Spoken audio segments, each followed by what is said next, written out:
जय श्री राम, जय बजरंगबली।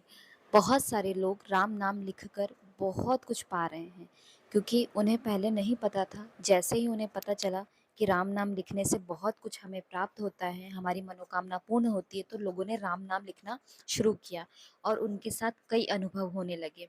तो ऐसा ही एक अनुभव है प्रकाश जी का, जो है उत्तर प्रदेश, गोरखपुर से। तो वो बताते हैं कि उनकी वाइफ को 12 साल, जी 12 साल से उन्हें दौरे आते थे। मिर्गी आपने सुना ही होगा, तो उन्हें वो बीमारी थी और 12 साल से ज़्यादा ही हो चुका था, लेकिन उन्हें तकरीबन याद है कि 12 साल हो चुके हैं। तो 12 साल से ज़्यादा होने के कारण बीमारी बहुत पुरानी हो चुकी थी। तो वो कभी भी ऐसा था कि जैसे नदी वगैरह के पास जाती या बारिश के टाइम उन्हें झटके आते, वो कभी भी कहीं भी बेहोश हो जाती और उन्हें अजीब-अजीब सी दिक्कतें होने लगती। खेत वगैरह जाती है, वहाँ भी वो गिर जाती, बेहोश हो जाती। जब अगर कोई देख लेता तो उन्हें उठा ले आता, वरना वो वहीं पड़ी रहती। तो बहुत सारी दिक्कतें हो रही थी, इसलिए उन्हें घर में कोई अकेला भी नहीं छोड़ पा रहा था। कोई ना कोई उनकी देख-रेख में हमेशा लगा रहता है।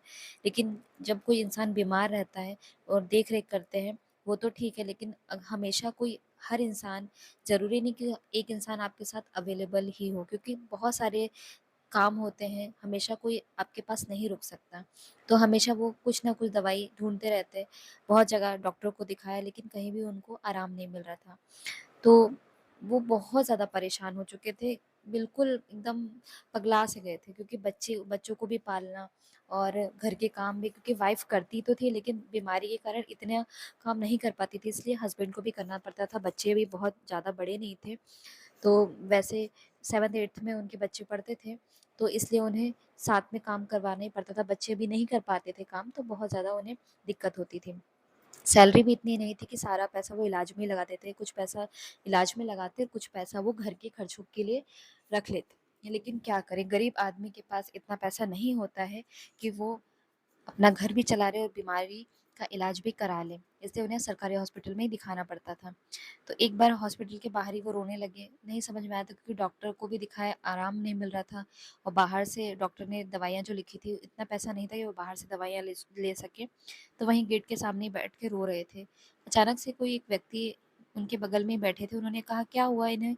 क्या परेशानी है?" तब उन्होंने बताया कि मेरी वाइफ़ को झटके आते हैं, यानी दौरे होते हैं। तो तब उन्होंने कहा कि आप एक काम करो, मेरे साथ चलो, हमारे यहाँ एक जड़ी-बूटी दी जाती है, शायद उससे आपको आराम मिले। उन्होंने अपने घर का एड्रेस दिया, कहा कि आप यहाँ आना, हमारे घर के आस-पास ही कोई है जो ये जड़ी-बूटी दवाई देते हैं। वो कुछ नहीं, उन्होंने समझा, उन्होंने सोचा कोई ऐसे ही होगा, वो घर आ गए। फिर उन्हें 2 दिन बाद झटका वैसे ही महसूस हुआ उनकी वाइफ़ को, तब उन्हें समझ में नहीं आया, वो फिर डॉक्टर के पास जाने लगे, लेकिन पैसे नहीं थे तो क्या करते? वो रोने लगे, तब किसी ने कहा कि आप राम नाम का जाप कीजिए। वो राम नाम का जाप भी करने लगे और संकल्प लेकर लिखने भी लगे। कम से कम 10-15 दिन बीते, तब अचानक से उन्हें वो पर्ची समझ में आई। वो पर्ची मिली कि उसमें लिखा हुआ था कि ये एड्रेस है। वो समझ चुके थे कि शायद हमें यहीं से आराम मिलेगा। वो लेकर गए अपनी वाइफ़ को, वहाँ दिखाया। जो जड़ी-बूटी की दवाई थी, उन्होंने असर दिखाना शुरू कर दिया। हम ये नहीं कहते कि जड़ी-बूटियों में ज़्यादा पावर होती है, लेकिन किस चीज़ की जड़ी-बूटी आपको कब असर कर दे, कोई कुछ ये पक्का नहीं है। कभी-कभी दवाइयों से ज़्यादा जड़ी-बूटियाँ आराम दे देती हैं। तो उनकी वाइफ़ को आराम मिला, 1 महीना हुआ, 2 महीना हुआ, अब उनकी वाइफ़ को झटके बिल्कुल नहीं आ रहे थे। वो राम नाम भी लिख रहे थे। फिर अचानक उन्होंने सोचा कि अब मुझे दवाई की क्या ज़रूरत है। उन्होंने दवाई भी बंद कर दी और वो जड़ी-बूटी भी बंद कर दी। अचानक से, और राम नाम लिखना भी बंद कर दिया। अचानक से उन्हें फिर झटके आने लगे। तब वो जड़ी-बूटी फिर लेने गए और दवाइयाँ भी शुरू की, लेकिन आराम फिर नहीं मिला। जब बहुत परेशान हो चुके, एक दिन रोते-रोते उन्होंने पता नहीं क्या सोचा और राम नाम लिखना फिर से शुरू कर दिया।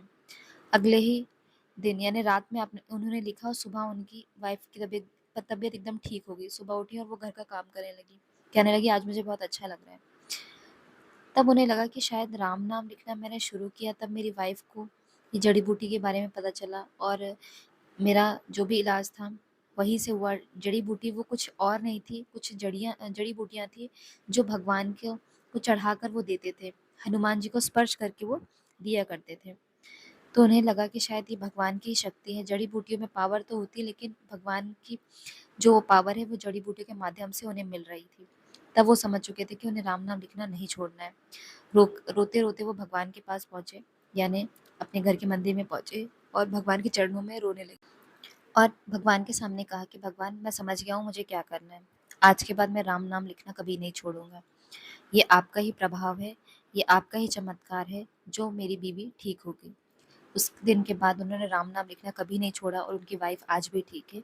अब वो जड़ी-बूटियों की भी उन्हें ज़रूरत नहीं पड़ रही और ना ही दवाइयों की। अब पूरा परिवार खुश है। तो जो 12 साल की बीमारी थी, वो सिर्फ़ राम नाम लिखने से, सिर्फ़ एकमात्र साधन है राम नाम लिखना। उस राम नाम लिखने से ही उनकी बीमारी 1 महीना भी नहीं लगा होगा ढंग से और वो ठीक हो चुके। तो राम नाम में बहुत शक्ति है। ज़रूरी नहीं कि दवाइयों में शक्ति हो या जड़ी-बूटियों में शक्ति हो। हम किसी चीज़ की ये नहीं कह रहे कि हम इसी चीज़ में शक्ति है। शक्ति तो राम नाम में है। आप सिर्फ़ एक बार आज़मा के देखिए, आपकी बीमारी, आपकी मनोकामना ज़रूर पूर्ण होगी और आपकी बीमारियाँ ज़रूर ठीक होंगी। आपको और भी कोई समस्या है तो भी आप राम नाम लिख सकते हैं और प्रभु से हर वो मनोकामना पूर्ण करने के लिए प्रार्थना कर सकते हैं। जय श्री राम, जय बजरंगबली।